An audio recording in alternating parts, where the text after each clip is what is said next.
Merci, Monsieur le Vice-président. Quelques mots sur le contexte dans lequel nous débattons de ce vœu ce soir. Le gouvernement, suite au rapport explosif de Monsieur Spinetta, déclare non rentable 9000 km de lignes quand elle supporte 24 millions de voyageurs par an. C'est une insulte faite au territoire.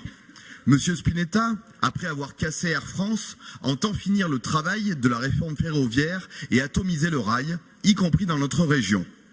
Nous citons dans l'exposé les propos de Monsieur Duron, qui presque en même temps que le rapport Spinetta, affirme que la transition écologique n'est pas une option et que la mobilité du quotidien est le fil conducteur de son rapport. Cette citation pour démontrer que la contorsion gouvernementale promet d'être impressionnante. Mais c'était sans compter sur la créativité de notre gouvernement. Quand je dis créativité, je le dis bien sûr avec une pointe d'ironie, parce qu'on nous ressort le marronnier des réformes, le statut des cheminots. Là-dessus, je vous passe la propagande de la fake news aux légendes urbaines autour du statut des cheminots. Il serait à la source des problèmes de la SNCF sans que jamais ne soit remis en cause la stratégie des gouvernements successifs.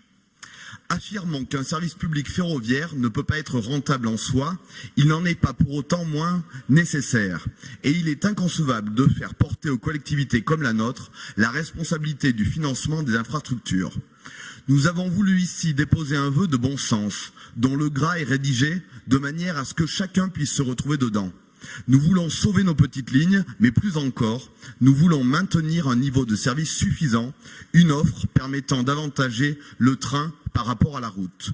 Ces trains du quotidien sont essentiels au développement de nos territoires. La logique de concentrer sur les métropoles les moyens va délaisser les départements les moins reliés, alors que dans ces mêmes départements, on invente une mobilité qui s'appuie sur le rail avec le développement de pôles multimodaux. On ne peut accepter dans notre région de créer des déserts ferroviaires. C'est pourquoi nous vous proposons de déclarer d'intérêt général l'ensemble des petites lignes de notre région, de demander à l'État d'assurer le financement pour ces lignes et de s'appuyer sur la SNCF, seul opérateur aujourd'hui capable d'assurer l'égalité des citoyens face à la mobilité.